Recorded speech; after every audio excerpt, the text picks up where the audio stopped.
Welcome to Furniture Industry News, the podcast where we delve into the latest happenings and trends that shape the world of home furnishings.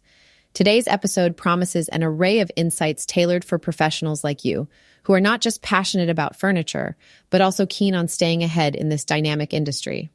As always, we're committed to keeping the conversation professional, yet engaging, as we unpack a series of news items that collectively outline the evolving landscape of our field.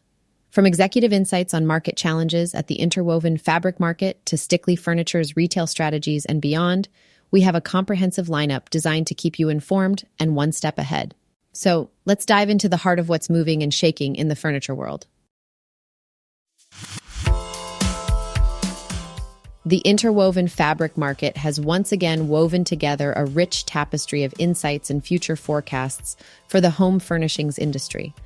At its most recent edition, a panel of distinguished industry executives shared their perceptions on the hurdles and hot topics currently shaping the market.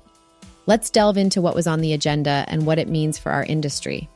First on the panel was Burke of Crypton Mills, who emphasized the importance of catering to evolving consumer tastes. The dynamic shifts in design preferences underscore the necessity for companies to remain adaptable and responsive. His insights remind us that flexibility is key in maintaining relevance in a market where trends can change with the seasons. Gibbons, president of STI, brought a high-level perspective on maintaining quality while navigating pricing pressures. It's no secret that margins are continually being squeezed, but Gibbons' viewpoint underlined that quality should not be compromised for the sake of cost savings. This balancing act between cost efficiency and maintaining brand reputation for quality could make all the difference in a brand's longevity in the furniture industry. Reynolds from Valdese Weavers zeroed in on the crucial role of design in setting brands apart. She projected that the future of home furnishings will be heavily influenced by unique and bold designs that can capture consumer attention. Perhaps, now more than ever, there's a call to action for designers within the industry to push boundaries and become innovators of new styles that resonate with the marketplace. Then we heard from Suzie Roberts of Sunbrella, whose emphasis on diversification couldn't be timelier. With consumer needs becoming more varied, the one-size-fits-all approach is no longer viable. The future belongs to those who can diversify their offerings and cater to niche markets without diluting their brand identity. This could mean broadening product lines or venturing into untapped market segments. The fabric of discussions at Interwoven stresses an emerging theme: adaptability. From embracing flexibility in design to striking the right balance between quality and price and the need to diversify offerings, the challenges are clear. And with these challenges come opportunities. Opportunities to innovate, to redefine quality, and to expand our reach to meet the ever-changing demands of consumers.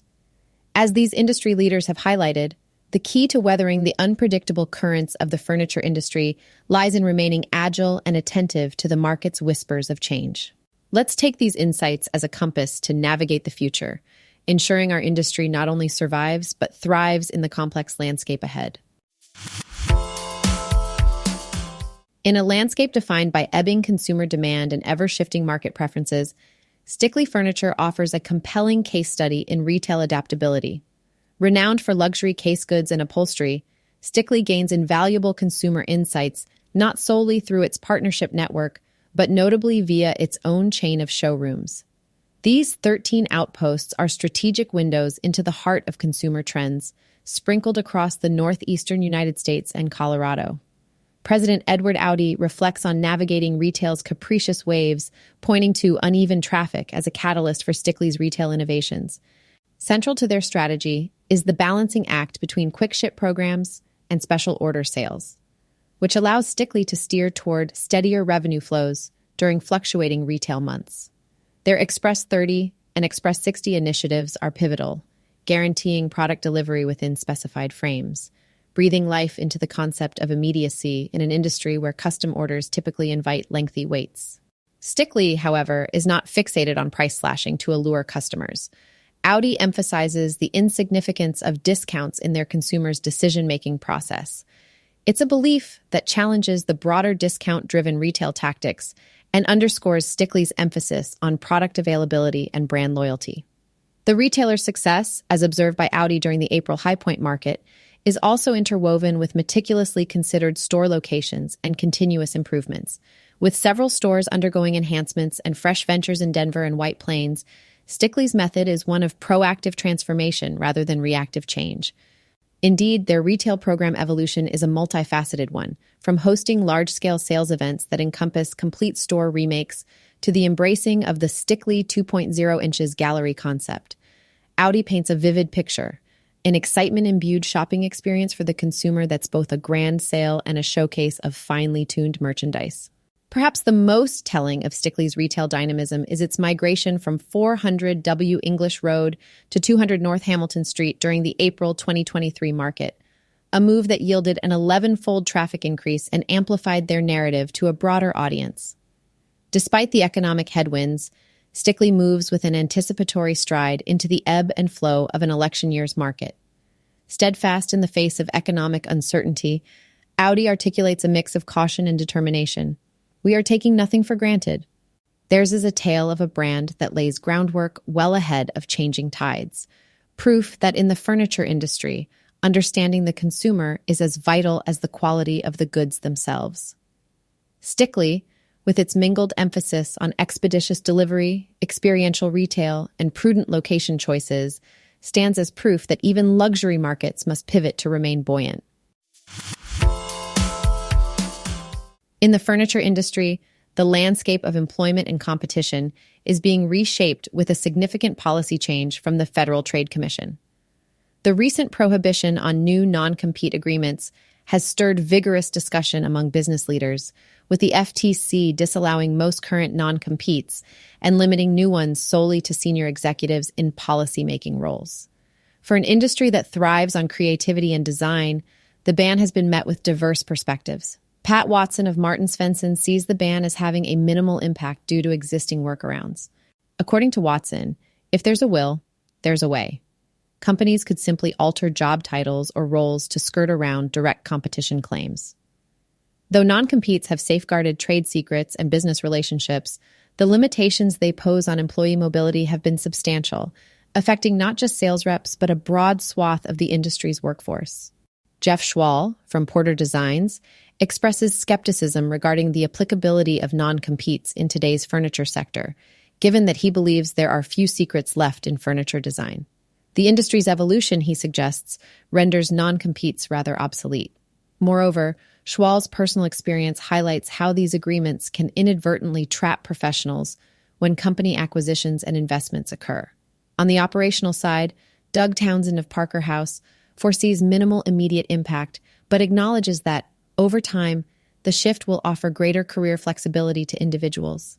Townsend points out that protecting the way a company operates, its secret sauce, is still a value worth protecting, although the ban may change how this protection is approached. Then there's the unequivocal welcome from Micah Swick of Bernard's Furniture, hailing the elimination of non-competes as beneficial.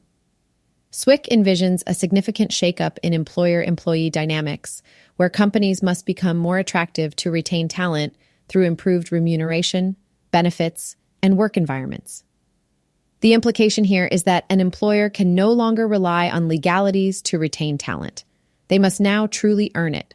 This development undoubtedly has industry leaders weighing the balance of protecting business interests against cultivating an open market for talent. The ban on non-competes, if upheld against legal challenges, could lead to increased innovation and mobility within the furniture industry. While the immediate effects might be subtle, the long-term consequences of this policy change will be watched closely as the industry adapts to a potentially freer exchange of ideas and talent. Shifting gears to another significant story in the retail landscape, let's delve into Macy's recent headline-making developments. As you are likely aware, Macy's Incorporated, that bastion of American department store tradition, has found itself in the midst of a complex privatization bid, a move that underscores the constantly evolving nature of the retail sector.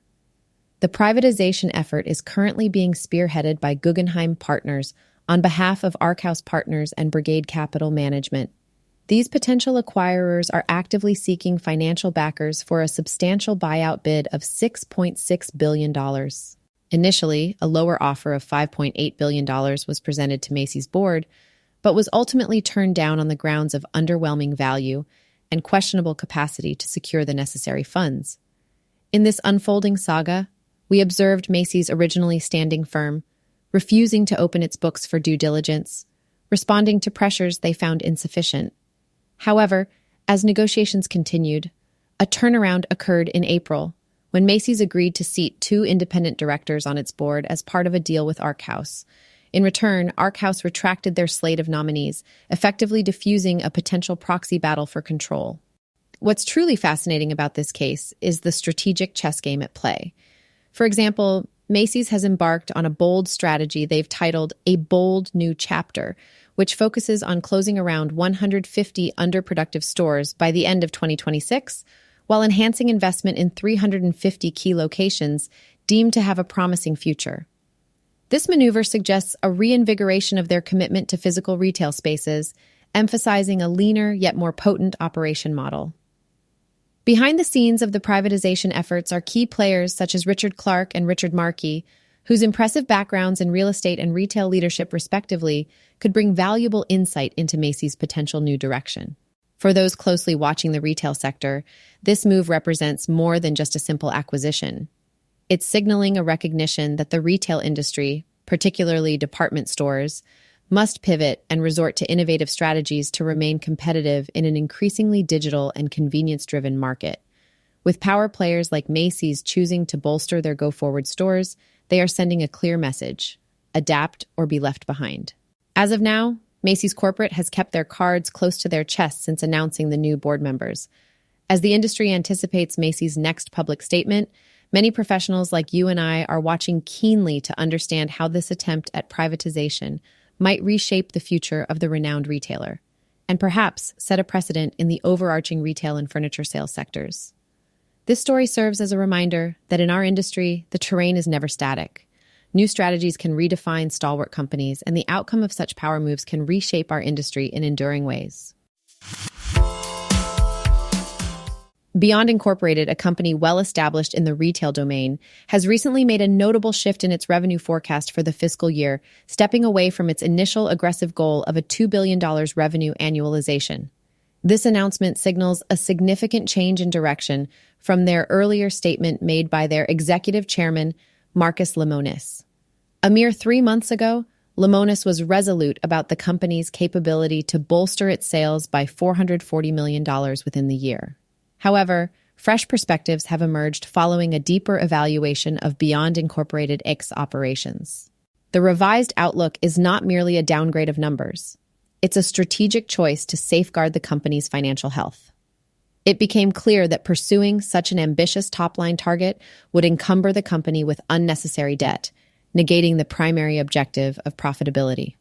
In Lemonis' own words, Beyond Incorporated prides itself on operating without the shackles of debt, save for the mortgage on their corporate building.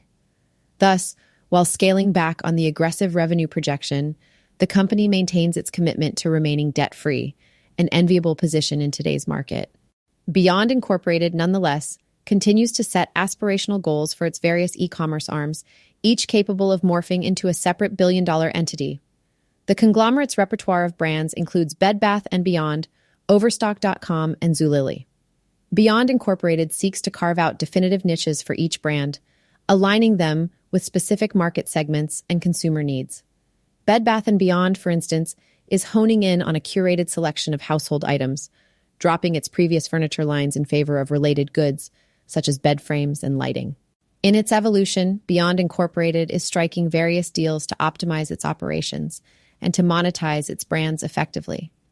We've seen the brand take steps into global markets with plans to test stores in the United Arab Emirates and a licensing agreement in Mexico. Moreover, the collaboration with CRM giant Salesforce points toward a determined effort to amalgamate customer data across brands, enhancing understanding and engagement with their customers.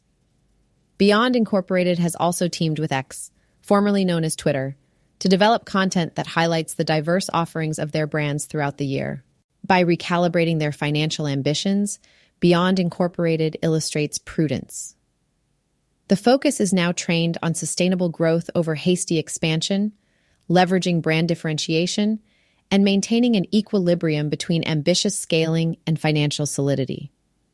Lemonis, facing the responsibility head-on, articulates that his commitment remains unwavering, motivated by the prospect of Beyond Incorporated eventually reaching a potential of $3 to $4 billion in revenue, and acknowledging that the path there must be charted with foresight and fiscal discretion.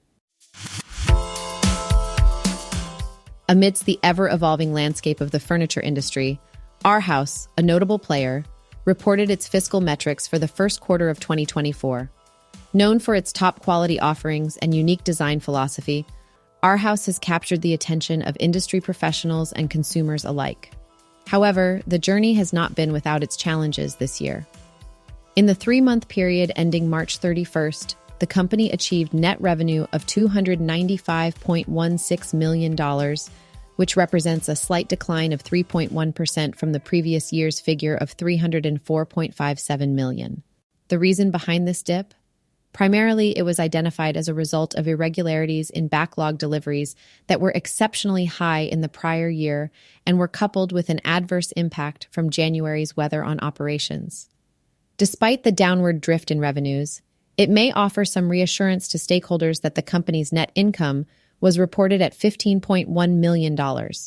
Although this signifies a substantial drop of 55.72% from the $34.1 million posted in the same quarter of the previous year, Arhaus maintains that their strategic foundation remains solid. Emphasizing a positive perspective on these developments, the company boldly reaffirms its financial outlook for the year. Arhaus's guidance remains optimistic, with projected net revenue ranging from $1.33 to $1.37 billion and a net comprehensive income estimated between $95 and $105 million.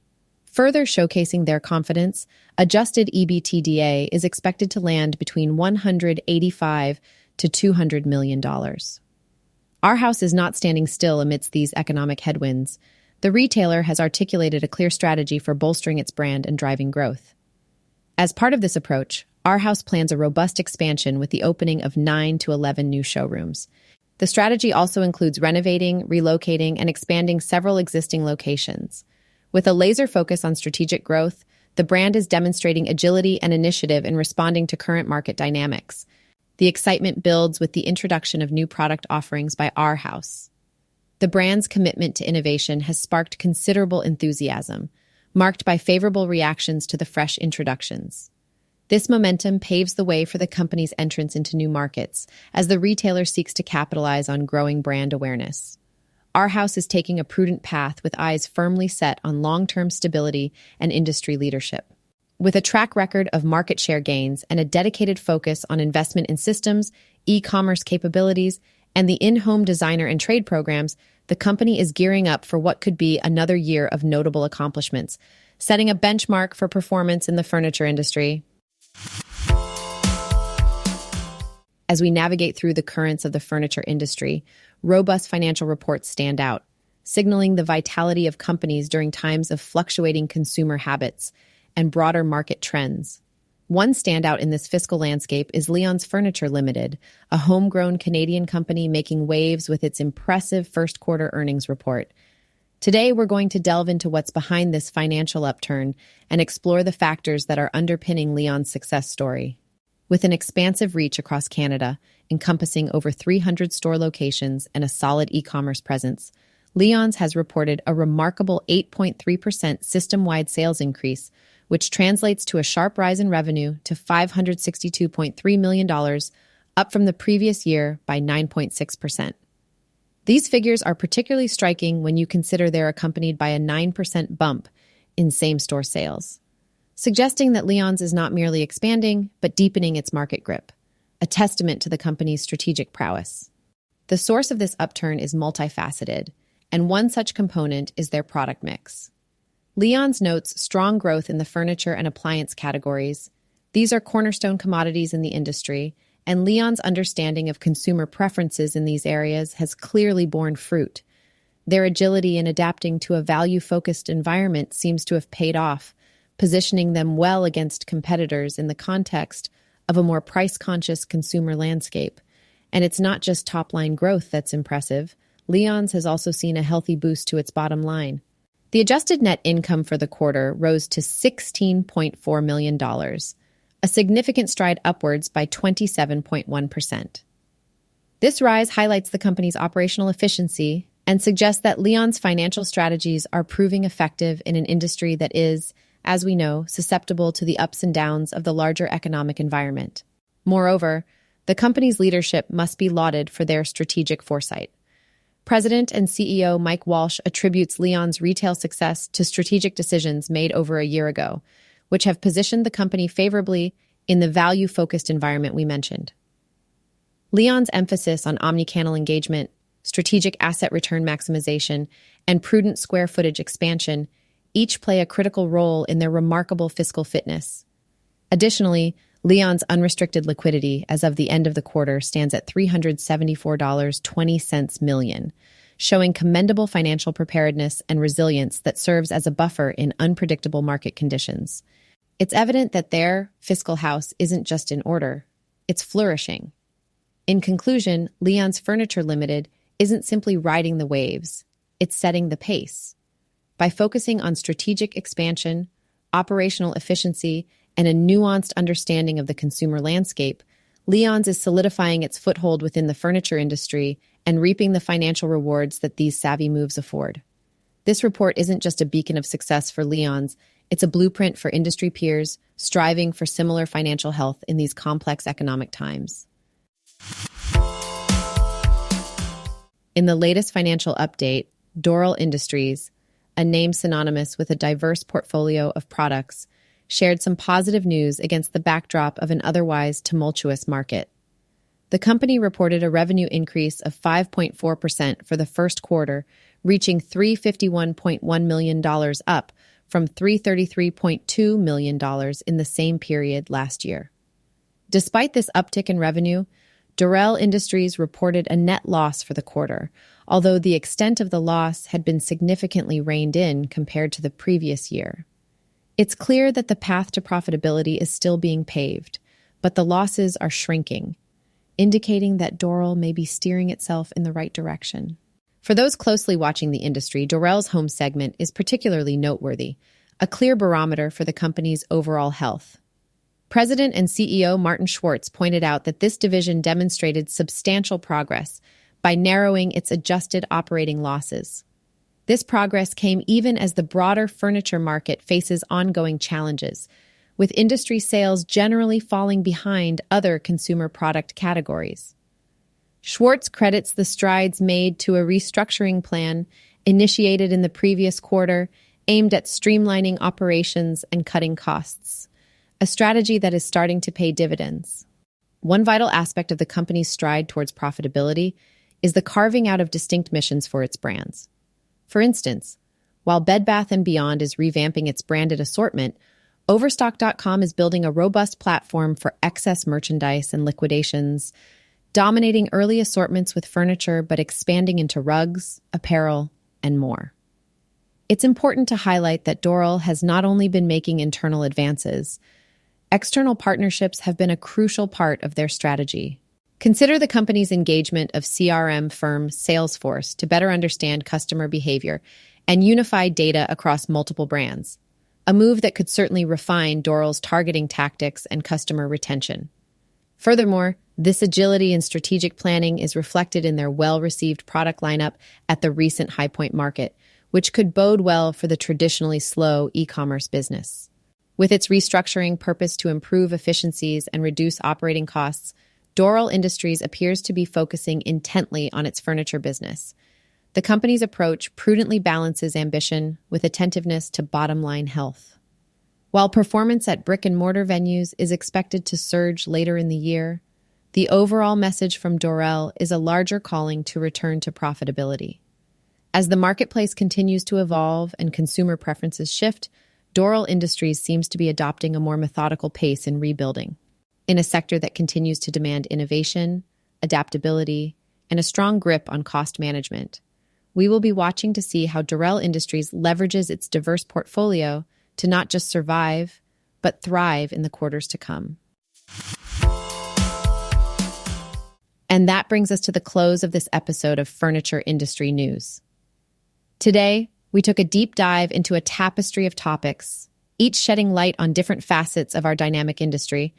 We started with the insights from the interwoven fabric market, where industry challenges and trends were woven together with expert perspectives. Next, we stepped into Stickley Furniture's retail strategy and the nuances of consumer preference, highlighting their innovative approach to events. We dissected the ramifications of the FTC's ban on new non-compete agreements and heard diverse viewpoints that underscore the complexity of this issue for our industry. The ongoing story of Macy's potential privatization unfolded further, revealing the strategic moves behind acquisitions and partnerships. Beyond Incorporated's revenue forecast adjustment served as a reminder of the agility needed in rapidly changing markets. Our houses flagged a dip yet a positive outlook, while Leon's Furniture celebrated gains across the board. Doral Industries offered us a somber note with their efforts to steer back towards profitability with reinvigorated strategies. As we pack away today's discussion, we'd love to hear your thoughts. Share your perspectives, your stories of adaptation and innovation, and how these industry shifts are resonating within your business. Stay tuned for our next episode, where we will continue to provide you with the latest, keeping you informed and ahead in the furniture industry game. Until then, this is Furniture Industry News, where every piece of information helps build the bigger picture. Thank you for listening, and remember, the most important seat at the table is always yours.